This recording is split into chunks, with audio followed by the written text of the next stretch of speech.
Okay, welcome to turn 2 of this solo Kings and Kaisers game that I'm playing. It's the Austrian turn. Before I get into the money, though, I want to look at the situation from turn 1.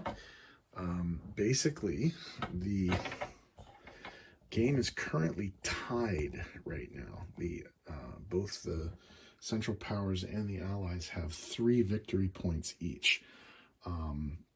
The Central Powers have a victory city in Sofia. They also have all but one of the German Pacific colonies, and they have more of China right now by 1, but that obviously will change as soon as the protection war starts. The Allies have more of Africa right now. They have more of the favorable trade countries, and they have more of the Western Front countries as well. So they have 3 points to 3 points. The Allies also have a minor victory city, but that doesn't mean anything until they get up to 3. Okay, so for the Austro-Hungarian turn, they have 21 and 8, so that's $29 to spend. They're going to buy 5 infantry and a sub for 21 and 2 artillery for 8. Here's the attacks that we have happening here. So we are going to try a navy attack on the Italian navy. We're going to, obviously, Italy's no longer neutral, so we're going to try and hit that. We know we're going to lose, but we're going to try and soften it up for the Ottomans to come in on the next turn. And maybe see how many of those things we can sink. We also are going to do a lot of land combat. So let's have a look up here at various things that are happening. So I'll zoom in a smidge so that we can see all of this action. Okay, so all of this material in Serbia and all the material in Bulgaria is going to go up against Romania. And that's also going to be supported by an artillery being towed from Austria by cavalry. Plus, we're going to try and we'll get air superiority because they don't have any fighters over there. So we'll bring the fighter with us. In terms of non-combat on the Italian front, we're just moving 4 infantry from Austria into Tyrol. Okay. The other attacks that are happening, we are going to continue in Poland by adding 2 troops from Galicia, and then the rest of the Galician troops are going to go into Western Ukraine, and I think that's everything. So I'm just going to put this on pause because my son just came down to talk to me. Okay, let's do the naval battle first. This probably isn't going to go very well, but we'll see what happens. All right, first of all, they have to brave the mines. And they successfully did. So what we have now is a 3 and a 4 for the cruiser and the dreadnought. Both misses, Jesus. Okay, and so that what we have is one of those, 2 of these, 1 4, 2 3s, and a 2 for the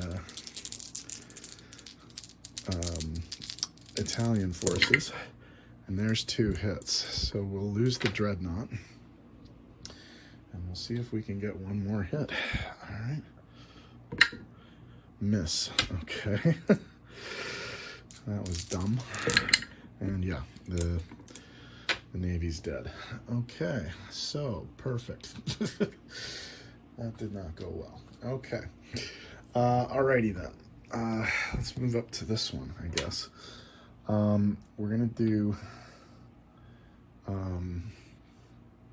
actually we'll go from the top down because it might be easier that way. Okay, so this first battle, if I've got this right,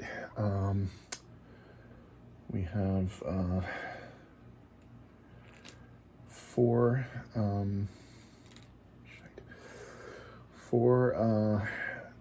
Austro-Hungarians and 1 artillery. So that's 2 paired and then 3 2s. And they're fighting off against 3 Russian units. So that's 2 artillery and an infantry. So here's the attack. And that's 2 hits, so they don't take the territory. And then the response is 2 hits. Okay, so 2 hits each for that particular unit. Poland has been a real thorn in the side of the Central Powers, but they do keep it with, or the Russians do keep it with 1 more guy. Okay, next one. Let's do Western Ukraine. So what's coming in here are 6 infantry and 2 artillery. So that's 4 3s and 4 2s versus 6 infantry and 1 artillery for the Russians. So that's 4 2s, 4 3s for the Austro-Hungarians. Here's their attack roll. 2 hits. Wow. And then coming back, 4 hits. All right, so 2 and 4.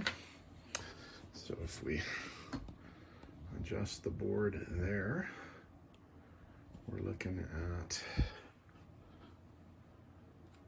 1 2 for the Russians, and 1 2 3 4 for the Austrians. So not too bad, I guess. Okay, now for the big one here. All right, so we're gonna need 4 more of those.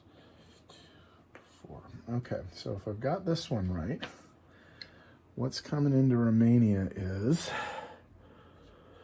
let's see, that's 5 and 1 from Bulgaria.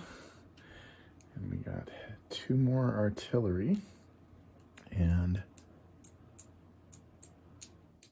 8 infantry, plus another towed artillery and a fighter. Okay, so all right, so let's see here. So what we should have are 1 2 3 4 8 and 5 is 13. So 4 of them are paired, and 2 4 6 8 9 of them aren't, and they're paired with air superiority. So the artillery will fire at 4 plus the plane fires at 2. So those dice should be correct. And the Russians have, if I've got this correct, let's see here. 1 2 3 4 8 11. 2 4 6 8 10 11. Perfect. Okay, so for the Austro-Hungarians, we have all of the dice that I mentioned there. Should be good there. Oh, that looks pretty good. 2 4 6 8 10 11, exactly what we needed. So they will take that territory. And the Russian response is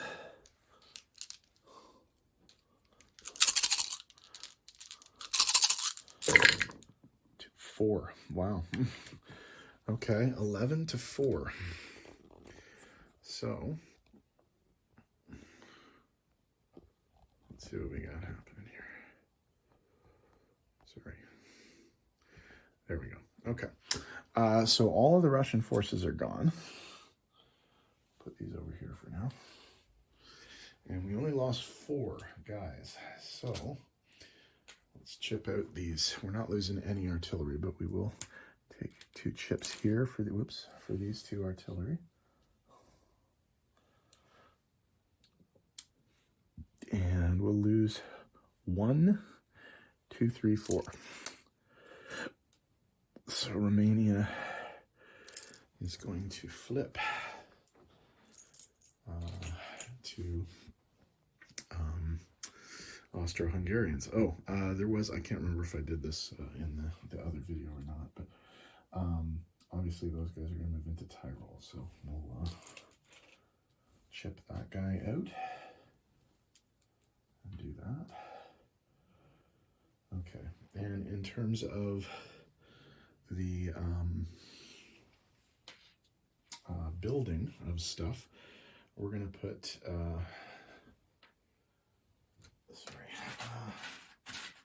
know this is incredibly boring to watch because the camera's not really pointing at anything, but okay, so I have 2 artillery to place. I'm going to put one of them in Austria and one of them in Galicia because I have a factory there, or a military base there.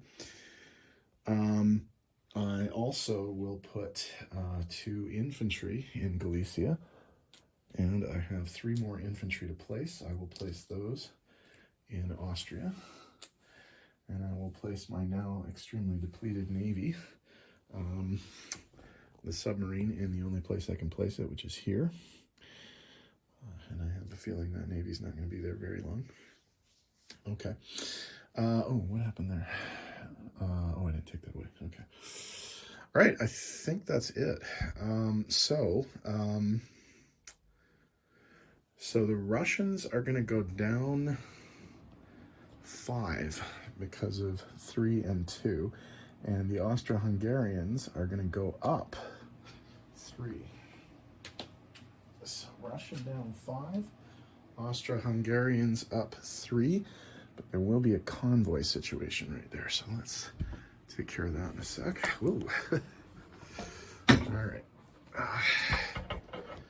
So Russia down 5, so we're here. 1, 2, 3, 4, 5. They're tied with France right now, so we'll put them right there. And the Austro-Hungarians are going to be up 1, 2, 3 to 34. See if they have any bonuses. No. No. And no. Okay, so no bonuses for them. However, we will roll their convoy.